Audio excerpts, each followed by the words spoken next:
Amit Shah sir ने bifurcation के बाद ये कहा था कि लद्दाख का जो भी बजट हो ले और हिल काउंसिल के थ्रू ही खर्चा किया जाएगा, लेकिन आज के वक्त पे भी कोई ले और करगिल दोनों मिला के 10% भी आपको इस बजट में से पैसा मिलता है, तो उस पर बाकी 90% पे तो यूटी एडमिनिस्ट्रेशन बैठा हुआ, उस पर आप क्या? नहीं, देखिए इसमें आप यूटी का भी तो एक मैंडेट है ना जी, क्योंकि यहाँ पे अब यूटी प्रशासन भी तो बैठा हुआ है, उनके भी तो विजन रिफ्लेक्ट होंगे। अब एलजी साहब बैठा हुआ है, एलजी साहब के भी तो बहुत सारे सोच होते हैं ना जी। उसी तरह सेक्रेटरीज अलग सेक्रेटरीज को अलग अलग डिपार्टमेंट के बारे में सोचना है, उनके डिपार्टमेंटल जो है इतने सारे काम होते हैं, उनको आगे ले जाना है। तो आप एक स्ट्रक्चर तो बना हुआ है, तो ऐसा नहीं है कि बिल्कुल जो है सारे पे जो है वो कंट्रोल कर रहे हैं। सबको नमस्कार व जुले। आज भारतीय जनता पार्टी के कार्यालय में सबसे पहले मीडिया बंधुओं को स्वागत करते हैं। साथ में आज हमारे बीच श्री शाहिद जफर इस्लाम जी, जो बीजेपी के नेशनल स्पोक्सपर्सन और फॉर्मर राज्यसभा मेंबर भी है। साथ में हमारे LHDC लेह के चेयरमैन ऋषि गलसन साहब। आज यहाँ पे बुलाने का मकसद जो बीते बजट मोदी सरकार के तीसरी बार के जो बजट थे वो बहुत ही गरीब लोगों के तबके के लिए जो एक बजट था उस पे बोलने के लिए हमारे बीच में जफर साहब है।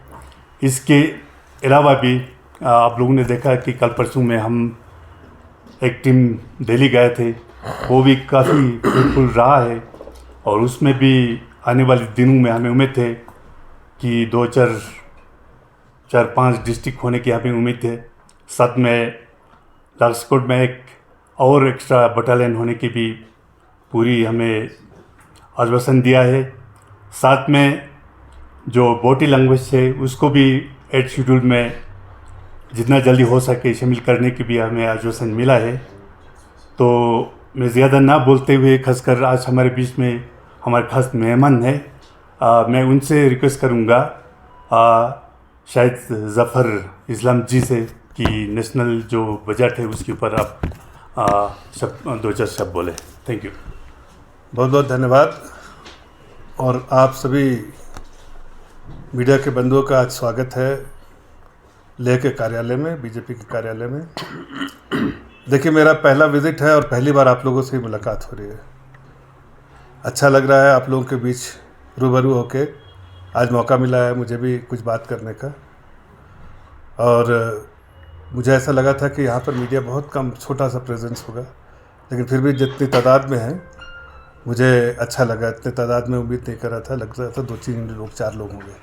सो आप लोग का धन्यवाद, आप लोग आज आए, इस प्रेस वार्ता में आए। देखिए, प्रेस में आज जैसा हमारे अध्यक्ष जी ने बताया कि इस पूरे प्रेस में बजट पे ही चर्चा करने के लिए आए हैं।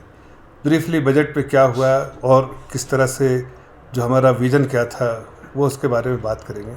साथ साथ जब यहाँ हम लद्दाख में और लेह में अगर हम बात कर रहे हैं उसके बारे में, तो जाहिर है हम बजटरी एलोकेशन जो है, जो आवंटन हुआ है आपके क्षेत्र के लिए, उसके बारे में भी थोड़ा चर्चा करेंगे और वो चर्चा ताशी जी करेंगे।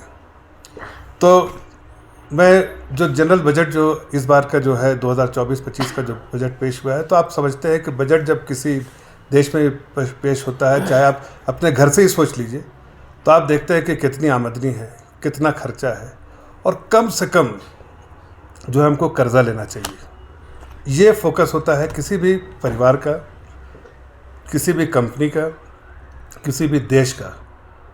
और उसके बाद वो कॉन्सेप्ट को ही जो है हर साल प्रेजेंट किया जाता है कि कितना रेवेन्यू कलेक्शन हुआ, रेवेन्यू रिसीव करा इतना है, कितना एक्सपेंडिचर है, और अगर उसमें एक्सपेंडिचर ज़्यादा है तो फिस्कल डेफिसिट होगा, जो खर्चा करने के लिए जो पैसा कम होगा उसके लिए हम जो कम से कम खर्चा करें ताकि आगे आने वाली पीढ़ियों पर उसका ज़ोर ज़्यादा ना पड़े, तो उसका कितना से कम में हम उसको मैनेज करते हैं।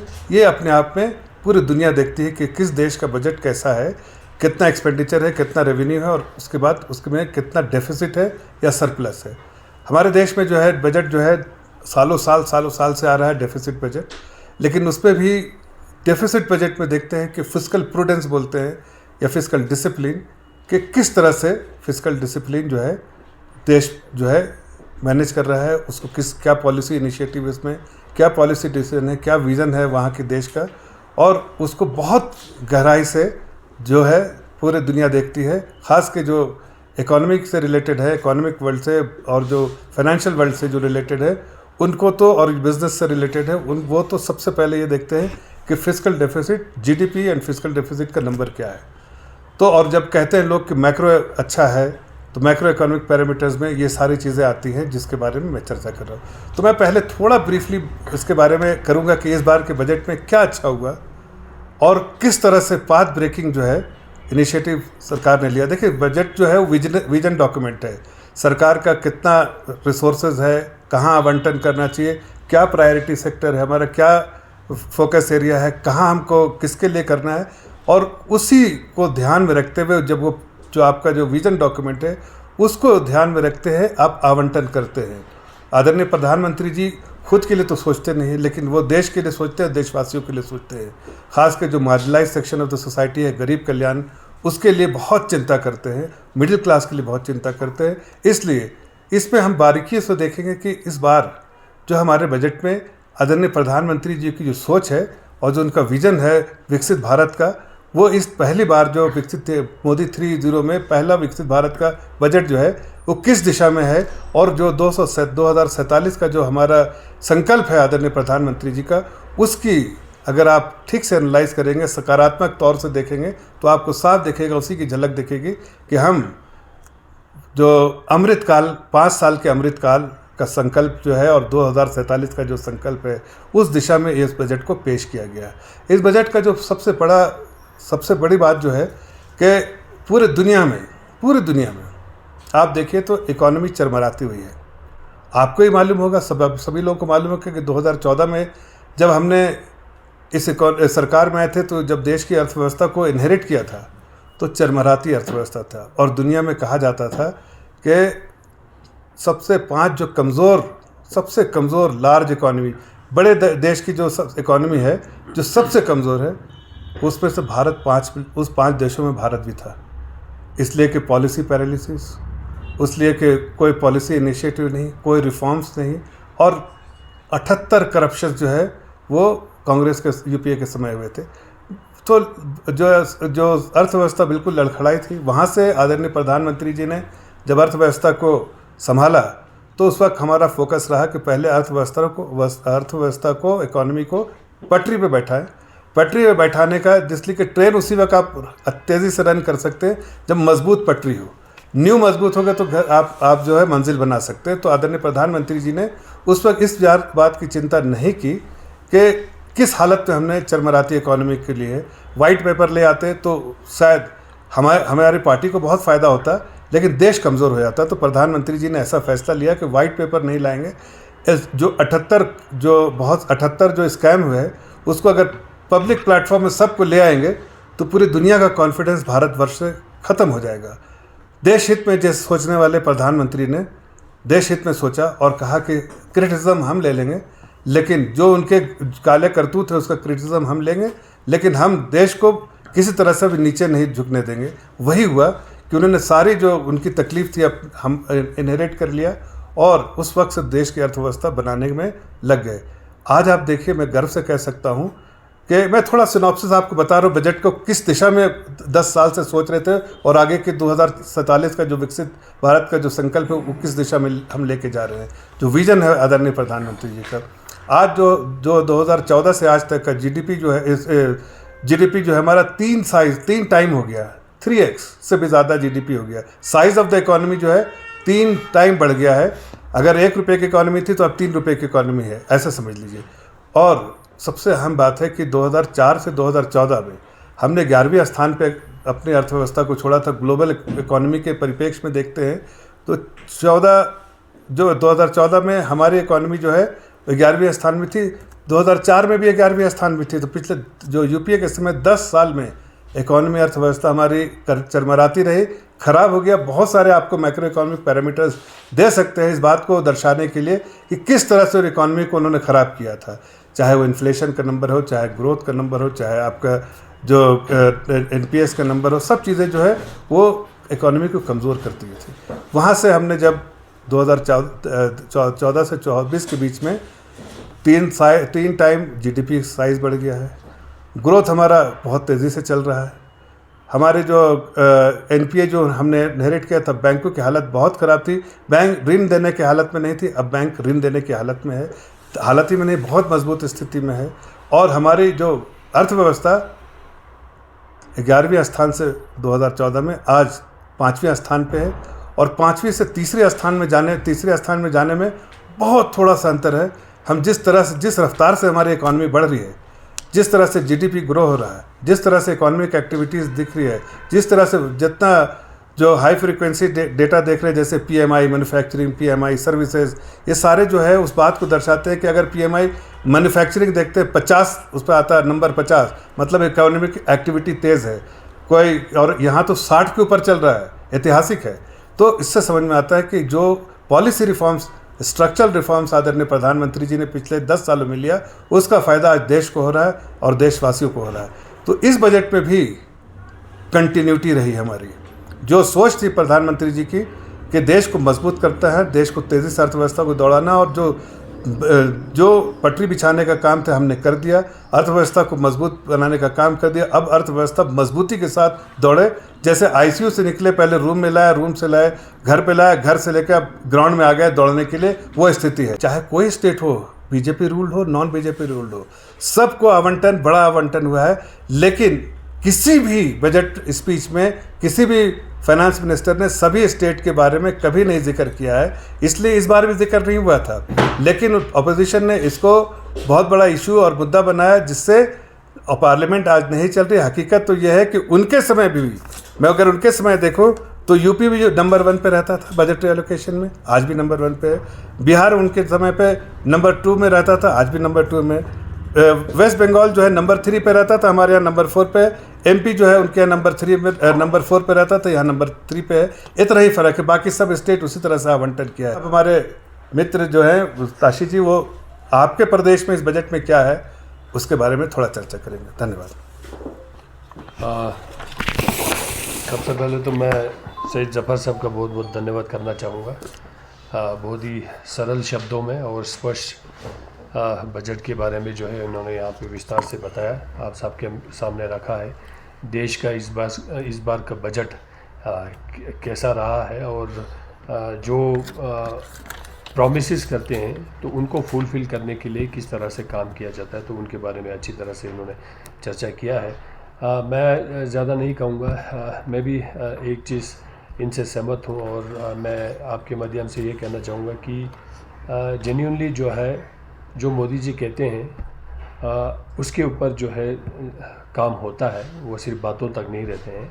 और ये हमने देखा है ओवर द पीरियड, जो 5 साल में जो है लद्दाख जब केंद्र शासित प्रदेश बना है, कि विकसित भारत की अगर हम बात करते हैं 2047 में अगर पूरा India as a fully developed nation बनना है, तो उसके लिए सबको काम करना पड़ेगा, और उसके लिए देश में रहने वालों के हर लोगों के बारे में चिंता करना पड़ेगा, और इक्विटेबल डिस्ट्रीब्यूशन, इक्विटेबल अपॉर्चुनिटी देना पड़ेगा। तो उनके बारे में जो है अक्सर मोदी जी कहते हैं, और उनके जो शासन में हमने देखा है उसके ऊपर काम करते हुए, और उसका फ़ायदा जो है हम लोगों को भी डायरेक्टली लद्दाख में मिला है।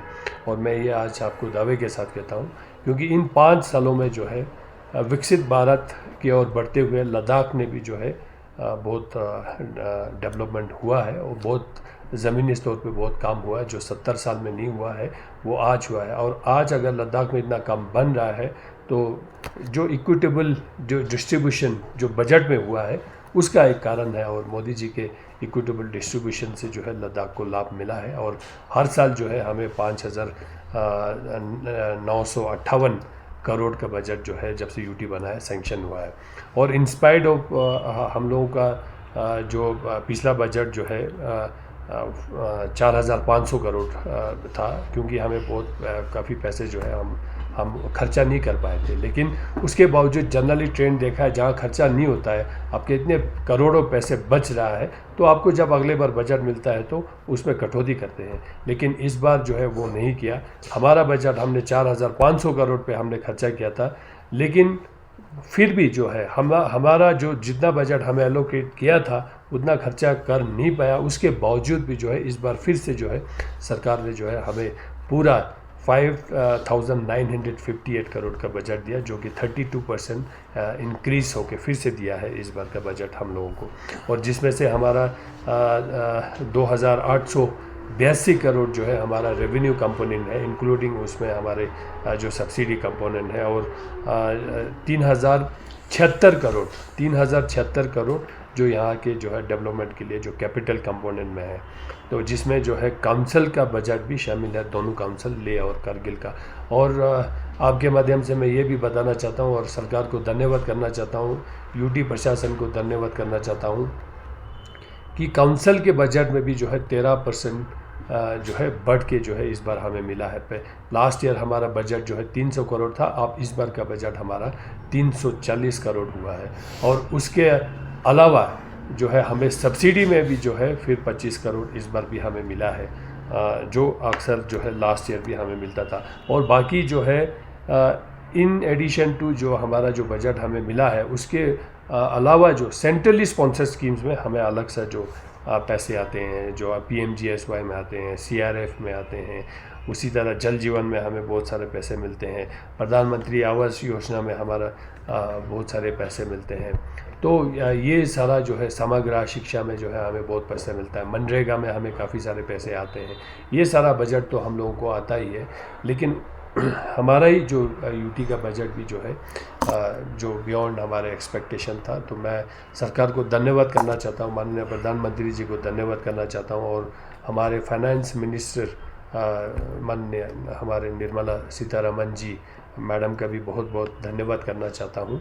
हम लोगों के जितना एक्सपेक्ट कर रहे थे, क्योंकि हम थोड़ा उम्मीद कर रहे थे कि हमारा बजट कम ना हो, क्योंकि हम उतना खर्चा नहीं कर पाए थे इससे पिछले वाले फिस्कल एरिया में, लेकिन हमें जो है जिस तरह का बजट दिया जाता था उसी तरह जो है 4500 करोड़ पे फिर आपने बांट के जो है 5,958 करोड़ देने के लिए आपको बहुत बहुत धन्यवाद। और साथ ही साथ काउंसिल का भी बजट को इन्हेंस करने के लिए भी बहुत बहुत धन्यवाद।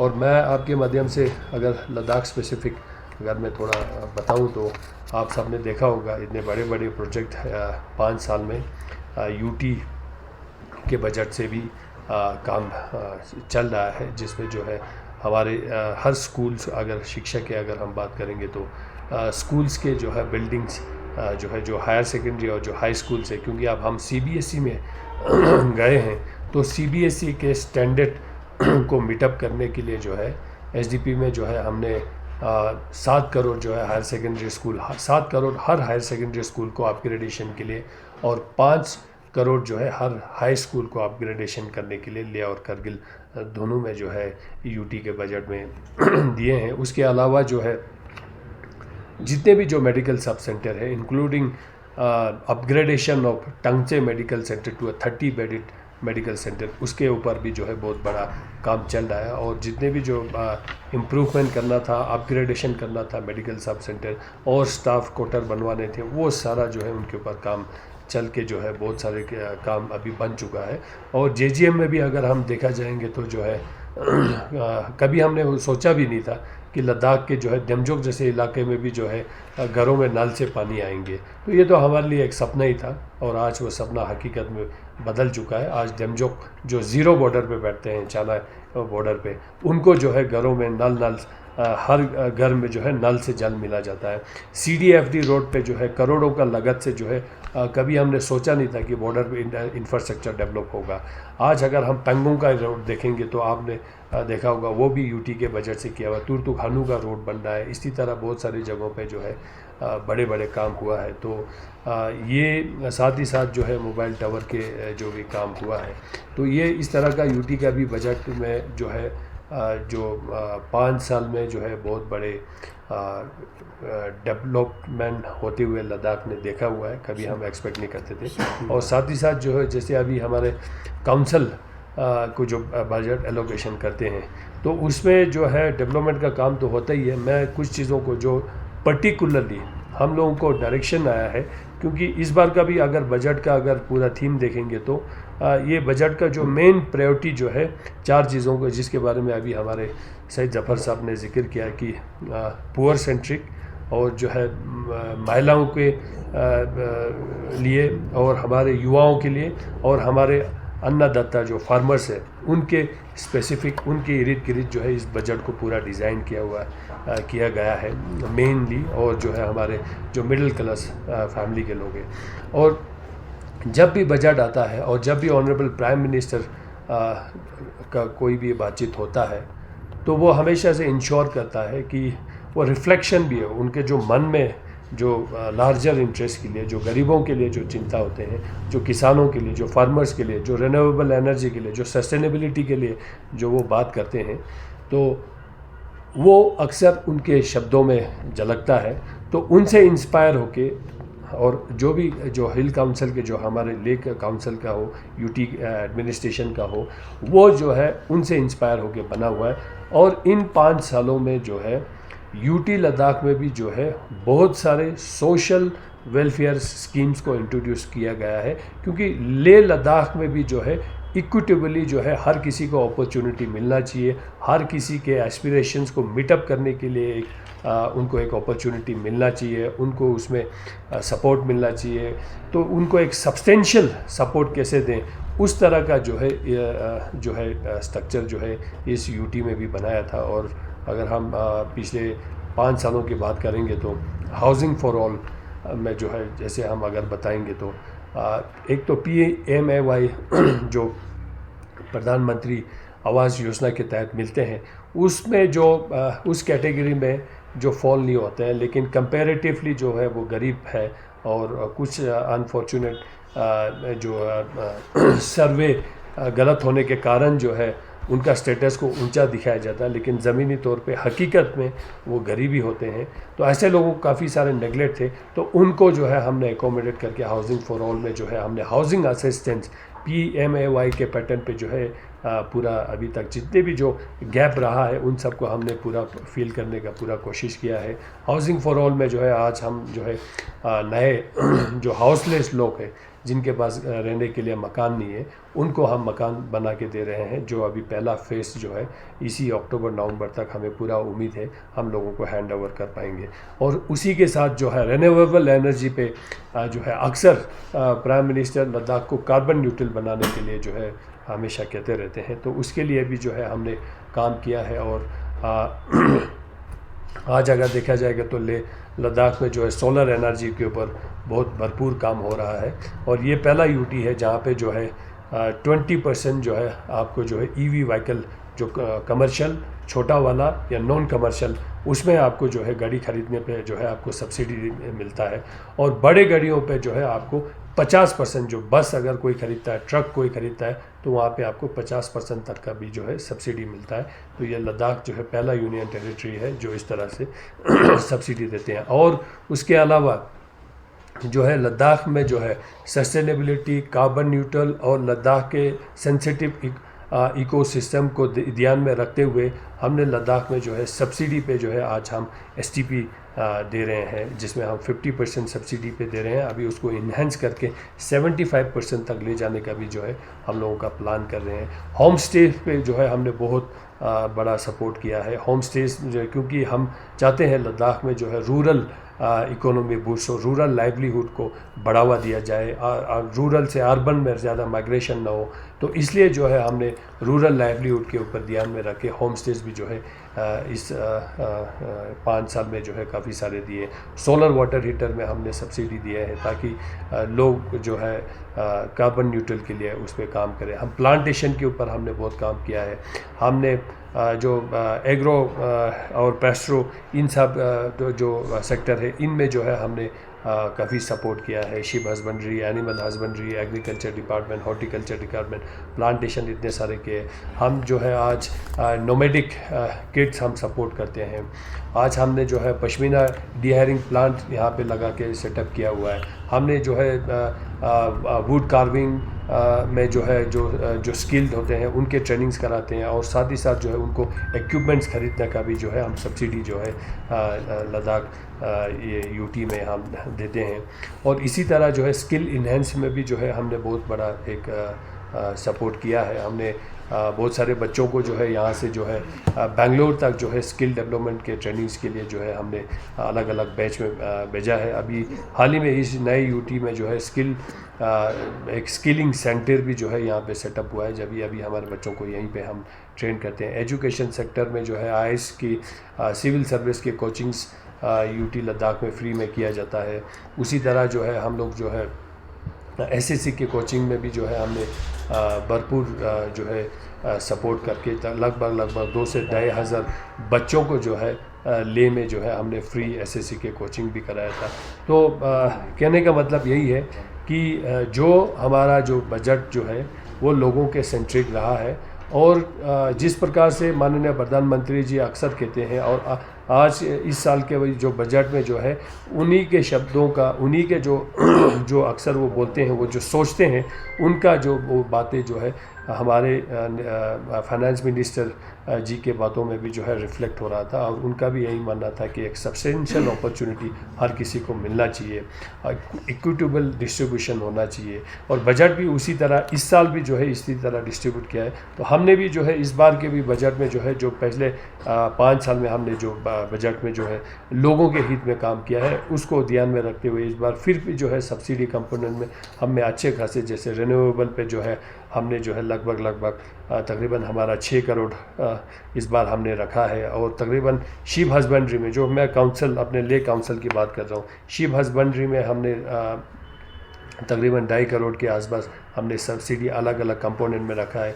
एनिमल हस्बेंड्री में हमने रखा है, एग्रीकल्चर में रखा है, एजुकेशन में रखा है, कोऑपरेटिव में रखा है, रूरल में रखा है, यूथ एंड स्पोर्ट्स में रखा है, मोटर गैरेजेस में जो है EV व्हीकल के लिए अभी हम जो है एक EV जो है ले टाउन सेंट्रिक जो है एक ऐप बेस एक कैब को इंट्रोड्यूस करना चाहते हैं, जिसमें जो है एम्प्लॉयमेंट अपॉर्चुनिटी देने का हम प्रयास करेंगे। उसमें भी जो है हम लोग ने अभी सब्सिडी रखा हुआ, हॉर्टिकल्चर में, टूरिज़म में, हैंडलूम में, हैंडीक्राफ्ट में, फिशरीज़ में, सोशल वेलफेयर में, ITI में ट्रेनिंग्स बहुत कराते हैं। उसके बाद हम जो है लोगों को ट्रेनिंग के बाद स्किल्ड पूरा जब वो स्किल्ड हो जाते हैं तो उनको जो है हम जो है उनको जो है जो इक्विपमेंट्स उनकी जो ज़रूरत होते हैं वो भी हम फ्री में डिस्ट्रीब्यूट करते हैं।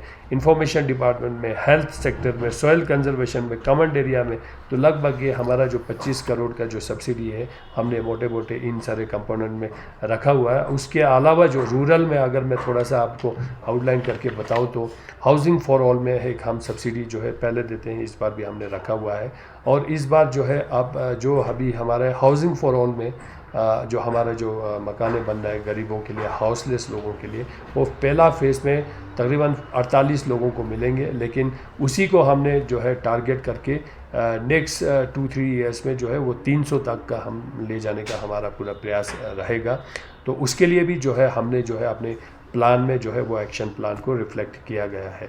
उसके अलावा जो है यहाँ पे जो सोशल वेलफेयर में फिज़िकली जो चैलेंज जो लोग हैं उनके लिए भी जो है बहुत सारे स्कीम्स को हमने इंट्रोड्यूस किया है। हम सोशल सिक्योरिटी के लिए भी जो है एक हमारा एक थॉट प्रोसेस चल रहा है, तो जल्द ही जल्द उन चीज़ों के ऊपर भी काम हो जाएगा।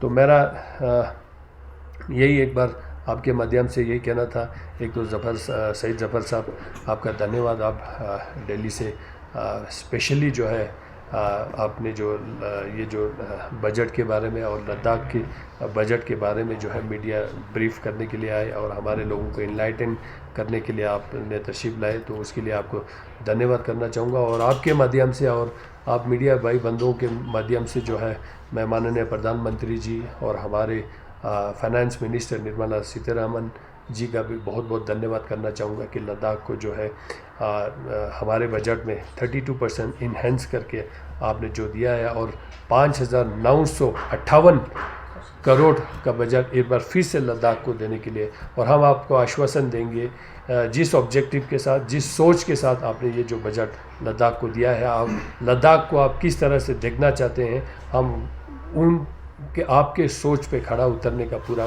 प्रयास करेंगे। लद्दाख को कार्बन न्यूट्रल बनाएंगे। लद्दाख भी जो है विकसित भारत जो बनने जा रहा है उसमें बराबर का हिस्सेदारी बनेगा, और लद्दाख भी जो है पीछे नहीं रहेगा। जिस तरह से जो है आप पूरे देश को आगे ले जाना चाहते हैं, हम जो है लद्दाख को भी जो है उस ले जाने में जो है हमारा पूरा जोर रहेगा। एक बार आपका बहुत बहुत धन्यवाद। Thank you so much.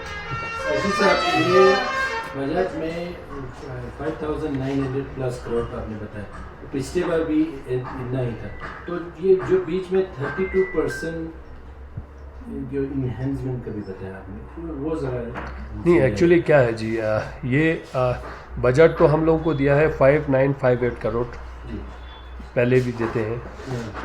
तो आप इसमें एक्चुअली क्या है, बजट आपको एलोकेट करने के बाद आप एक्सपेंडिचर अगर नहीं होता है आपसे, फॉर एग्जांपल, तो पिछले बार हमारा एक्सपेंडिचर उतना नहीं हुआ था, बहुत सारे रीज़न से जो है एक्सपेंडिचर नहीं कर पाते हैं, तो एक्सपेंडिचर नहीं हुआ था, तो अब ये हमारा बजट जो है 44,500 पे रिस्ट्रिक्ट हो गया था। हमारा खर्चा हुआ है 4,300 कुछ करोड़, 4,300 कुछ करोड़ हुआ था आउट ऑफ 4,500 करोड़ में से। तो आप उसमें जनरली हमारा एप्रीहेंशन था, हमारी देखा भी होता भी है, जब आपको इतना बजट देता है लेकिन आपसे खर्चा होता नहीं है, तो आपके उस रिक्वायरमेंट को देखते हुए आपको जितना चाहिए, जैसे 4,500 आपने मांगा था लास्ट टाइम, हमने जो है रिवाइज में हम लोगों से पूछा गया था कि आप कितना खर्चा कर पाएंगे, आपको कितने बजट की ज़रूरत है, तो यहाँ हम लोगों ने यही बताया कि हमें 4,500 करोड़ से ज़्यादा हम खर्चा नहीं कर पाएंगे। तो 4,500 करोड़ उन्होंने दिया, लेकिन उसमें भी जो है हमारा 4,300 कुछ करोड़ ही खर्चा हुआ, कुछ 100 कुछ करोड़ जो है हमने वापस कर दिया था। तो इसलिए जो है आप इस बार जो है हमारा यही था कि बजट हमारा कम हो सकता है, क्योंकि जो है हमारा खर्चा ही उतना नहीं है। हमने जब रिवाइज में डिमांड किया था तो 4,500 करोड़ किया था, लेकिन इंस्पायर्ड ऑफ दैट इस बार भी बजट में जो है 5,958 करोड़ हमें दिया गया, जो मैं समझता हूँ जो रिवीजन में जो है हमने सरेंडर किया था खुद ही कि हमारा 4,500 का रिक्वायरमेंट है, तो उसमें जो है फिर से जो है 32% इंक्रीज करके हमें दिया गया है। इस पर थोड़ा एक छोटा सा चीज़ इस पर बोल देते हैं आपको। एक बजट का जो है ना एस्टिमेट होता है, ये कोई ऐसा ही डायनेमिक प्रोसेस है। एक नंबर अनाउंस कर दिया बजट में, ऐसा नहीं कि वही नंबर जो है फाइनल है, फिर रिवाइज एस्टिमेट होता है। रिवाइज एस्टिमेट में जैसा ताशी साहब करते हैं उस पर आपसे कितना खर्चा हुआ, कई जगह ऐसा होता है कि ज़्यादा खर्चा करना पड़ता है, तो बजटरी एलोकेशन कुछ है, रिवाइज एस्टिमेट में और ज़्यादा खर्चा बढ़ गया तो और ज़्यादा खर्चा बढ़ जाता है, मिल जाता है। सही साहब, एक क्वेश्चन ये है कि हमारा जो लैप्सेबल और नॉन लैप्सेबल का जो खासकर लद्दाख जैसे क्षेत्र में यहाँ पर हार्डली कुछ 6-7 महीना ही काम होते हैं, बाकी तो माइनस टेम्परेचर से काम किया नहीं जा सकता। उस बजट को क्या नॉन लैप्सेबल में खासकर लद्दाख को ध्यान रख के नहीं कर सकते क्या? नहीं, उसमें ऐसे देखिए जी, उसमें अभी सरकार के साथ बातचीत चल रहा है, हमने एक प्रपोज़ल भेजा है, लेकिन अब उस पर भी एक डिबेटेबल इशू है, काफ़ी सारे डिबेट्स उसमें हुए हैं। ये बात जो है दिल्ली में जब डायलॉग हो रहा था वहाँ पे भी इसका चर्चा हुआ है, लेकिन इसमें ये था कि पहले हमारा बजट बहुत लिमिटेड आता था, तो हमारा बजट फॉर एग्जांपल जब हम जम्मू कश्मीर के साथ थे तो हम लोगों का पूरा कैपिटल कंपोनेंट में 50-60 करोड़ ही आते थे। अब 50-60 करोड़ में भी जो है हम लोगों का पूरा खर्चा नहीं हो पाता था, क्योंकि जो है एक तो बजट आने में भी टाइम लगता था, फिर उसके ऊपर प्लान करना है, फिर उनके ऊपर आपने जो है टेंडर करना है, काम एग्जीक्यूशन करना है, लेकिन सर्दी आ जाता है, वर्किंग सीज़न कम है, तो उनमें अगर फॉर एग्जांपल आपको बड़ी मुश्किल से 60 करोड़ मिलता था, अब उस 60 करोड़ में से आपने जो है 10 करोड़ भी अगर आपका वापस गया तो आपको बर्डन हो जाता है अगले बजट पे, क्योंकि आपका वैसे भी बजट आपका कम ही होता था। तो इसलिए एक उस टाइम पे जो है उसको नॉन लैप्सेबल बनाया गया था, तो लेकिन बाइफरकेशन के बाद वो सारा चीज़ें हट गए, लेकिन हमारा बजट ही जो है बढ़ गया, मेरे ख्याल से अभी ऑलमोस्ट जो है 10 टाइम्स बढ़ गया है। तो उस हिसाब से जो है अब जैसे अभी है, पिछले बार हमें दिया था 5,958 करोड़, अब 5,958 करोड़ में से हम लोगों का खर्चा हमने किया 4,300 समथिंग खर्चा किया, तो उसमें भी इतने सारे पैसे वापस चले गए। अगर खर्चा हम 5,958 करोड़ का जो एलोकेशन मिला है उससे भी अगर एडिशनल खर्चा हुआ होता तो रिवाइज में जिस तरह से अभी सईद जफर साहब ने कहा है, हम रिवाइज में जो है वो डिमांड कर सकते थे, लेकिन अब हमारा खर्चा उतना होता नहीं है। तो इसलिए जो है सरकार का एक क्वेश्चन है, जब आपको इतना पैसा मिलता है आपको उसको नॉन लैप्सेबल बना के क्या करना है। और कभी कभी नॉन लैप्सेबल से ये भी चला जाता है, फिर कुछ चीज़ों को टेकन फॉर गारंटीड करते हैं यहाँ पे फिर जो है। इसलिए जो है इसके ऊपर अभी थॉट प्रोसेस चल रहा है, तो ये यहाँ तक सीमित नहीं है, लेकिन इसमें सरकार जो है सही निर्णय लेंगे उसका हमें पूरा उम्मीद है। सर, जिस तरह से बजट जैसे वापस चला जाता है, जब आप कह रहे हैं कि इसमें एक्सपेंडिचर इतना ज़्यादा नहीं है, तो इससे आने वाले दिनों में ऐसा नहीं होगा कि बजट कम ही होता रहेगा? कहाँ हुआ कम? एक्सपेंडिचर नहीं हो पा रहा, तो बजट वापस। या दूसरा, कार्बन न्यूट्रल की जब आप बात करते हैं तो लद्दाख का इस टाइम आप टेम्परेचर देख सकते हैं, जुलाई में 33.6 जा रहा है, और उसमें कंस्ट्रक्शन पे जिस हिसाब से यहाँ पे यूज़ हो रहा है सीमेंट और दूसरी चीज़ें, तो उस पर कैसे कंट्रोल किया जा सकता है? क्योंकि कोल्ड डेजर्ट के नाम से जाना जाता है, जहाँ टूरिस्ट इंजॉय करने आते हैं। आज टूरिस्ट का फीडबैक जाता है कि यहाँ बिल्कुल भी मत आए, अगर बर्फ़ देखना है तो सर्दियों में आए। तो इसको कैसे देखा जाए? एक तो कार्बन न्यूट्रल कहते हैं, दूसरी तरफ इस चीज़ को प्रमोट करना, अंबुजा सीमेंट हो गया या इस तरह का प्रमोशन लद्दाख में होता है, वो कितना गलत हो रहा है इसमें? नहीं सर, देखिए इसमें ऐसा है, एक तो बजट का तो वो इस तरह का अभी हमें एप्रीहेंशन रखना नहीं चाहिए, हमें खर्चा करना चाहिए और अच्छा प्लान बनाना चाहिए, जो इस ड्यूटी में बन भी रहा है। अभी फ़िलहाल तो खर्चा कर रहा है, सरकार दे ही रहा है। सरकार देखिए क्यों काम करेंगे, क्योंकि सरकार का ही ये ऑब्जेक्टिव है कि विकसित भारत बने और हर जगह डेवलप हो। तो लद्दाख को तो पीछे नहीं रख सकता है, लद्दाख तो एक स्ट्रेटेजिक इम्पोर्टेंट जगह है और यहाँ स्पेशल फोकस दिया गया है। और अक्सर जो है हम सब ने देखा होगा, जब भी मौका मिलता है माननीय प्रधानमंत्री जी अपने मुंह पे जो है लद्दाख को हमेशा लाता है। तो वो रिफ्लेक्शन है कि उनके दिल में लद्दाख के प्रति बहुत एक स्पेशल अटैचमेंट है करके।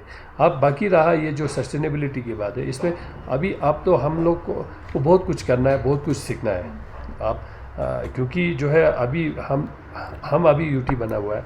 अब इस यूटी में जो है हम अपने हिसाब से आप जो है खुला हम प्लान कर पा रहे हैं। हम लोगों हमारे फ्यूचर के बारे में, हमारे इन्वायरमेंट के बारे में, हमारे क्लाइमेट के बारे में, इन सब के बारे में हमें चिंता करने का, हमें प्लान करने का भी मौका मिला है। इसीलिए जैसे फॉर एग्जांपल हमारे बजट में हो, हमने जो है कोविड के बाद बहुत कुछ सीखा है। कोविड के बाद हमारे लोगों ने भी सीखा है कि हमें एग्रीकल्चर, हॉर्टिकल्चर में ध्यान रखना चाहिए। इसीलिए जो है हमने भी जो है अपने बजट में भी देखा जाएगा, यूटी बजट में भी देखा जाएगा, ज़्यादातर स्ट्रेस हमने जो है एग्रीकल्चर और हॉर्टिकल्चर के ऊपर भी हमने ज़्यादा किया है, ताकि जो है आपका जो हमारा जो इकोसिस्टम वो बैलेंस रहे। और हमने जो है आपको पता लद्दाख ग्रीन हाउस कितना फेमस हो गया। आज drip irrigation, sprinkle irrigation, plantation, fruit orchard बनाने में ऑर्चर्ड सब्सिडी, आपके अनेक सब्सिडी है। आपका हर कोई एग्रीकल्चर टूल्स पे हम सब्सिडी देते हैं। उसके अलावा आपको जो है रर्जी बर्जी जो आपके जो है घर चराई करने के लिए जाता है, बकरी चराई करने के लिए जाते हैं, उनको भी हम देते हैं। नोमैडिक किड्स के पूरा टेंट देते हैं, सारा कुछ जो मतलब जो पॉसिबल सपोर्ट हो सकता है। सीड्स में सब्सिडी देते हैं, हर चीज़ में हम सब्सिडी देते हैं। अब उसके अलावा जो है जैसे अभी हमने नया बिल्डिंग्स बायलॉज हमारा बन रहा है, हमने उसमें दिया है कि one should adopt local material, और उसको इम्पोर्टेंस ज़्यादा देना चाहिए।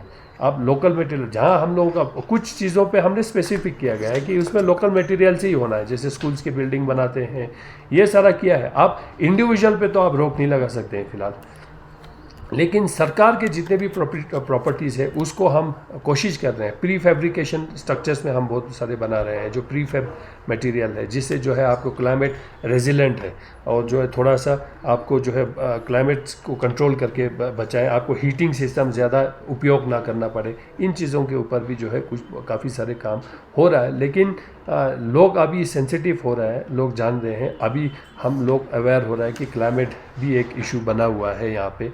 इसलिए कुलूम का हम सबके सामने है, कुलूम में क्या हुआ क्राइसिस, शून शदे में क्या हुआ। आज जो है बहुत सारे जो है, अभी मेरे कॉन्स्टिट्यूंसी में जाएंगे, अभी स्क्यूमपट्टा साइड में भी जो है क्राइसिस होने जा रहा है, वहाँ पे पानी की दिक्कतें हो रहा है। ले टाउन ही हमारे सामने जीता जागता एग्जाम्पल है। तो मुझे पूरा उम्मीद है इसमें कलेक्टिव एफर्ट की भी ज़रूरत है, और इस यूटी में जो है जो भी सपोर्ट चाहिए हो सकता है, काउंसिल के माध्यम से जो सपोर्ट चाहिए हो सकता है, अब कोशिश कर सकते हैं ना। लेकिन इसमें जब तक साथ एक दूसरे पे हम लोग उंगली ना उठा के, रदर सामने आके डिस्कस करके एक कंस्ट्रक्टिव एक रोड मैप बना के कैसे लाएंगे। नहीं तो हम लोग विजन प्लान बनाते हैं, अब हमारा विजन प्लान भी फेल हो जाता है क्योंकि इम्प्लीमेंटेशन करने में बहुत दिक्कतें आते हैं। तो इसलिए जो, लेकिन हमें पूरा उम्मीद है, हम सब आप सब के सहयोग से जो है लद्दाख जो है जिस तरह से बनना चाहिए, जिस तरह का सपना लद्दाखियों ने देखा है, जिस तरह का लद्दाख का एक नक्शा एक प्राइम मिनिस्टर के मन में है, वैसा बने, कार्बन न्यूट्रल बने, इस तरह का पूरा उम्मीद है। सर, ये अमित शाह सर ने बाइफर्केशन के बाद ये कहा था कि लद्दाख का जो भी बजट हो ले और हिल काउंसिल के थ्रू ही खर्चा किया जाएगा, लेकिन आज के वक्त पे भी कोई ले और करगिल दोनों मिला के 10% भी आपको इस बजट में से पैसा मिलता है, तो उस पर बाकी 90% पे तो यूटी एडमिनिस्ट्रेशन बैठा हो, उस पर आप क्या? नहीं, देखिए इसमें आप यूटी का भी तो एक मैंडेट है ना जी, क्योंकि यहाँ पे अब यूटी प्रशासन भी तो बैठा हुआ है, उनके भी तो विजन रिफ्लेक्ट होंगे। अब एलजी साहब बैठा हुआ है, एलजी साहब के भी तो बहुत सारे सोच होते हैं ना जी। उसी तरह सेक्रेटरीज या अलग सेक्रेटरीज को अलग अलग डिपार्टमेंट के बारे में सोचना है, उनके डिपार्टमेंटल जो है इतने सारे काम होते हैं, उनको आगे ले जाना है।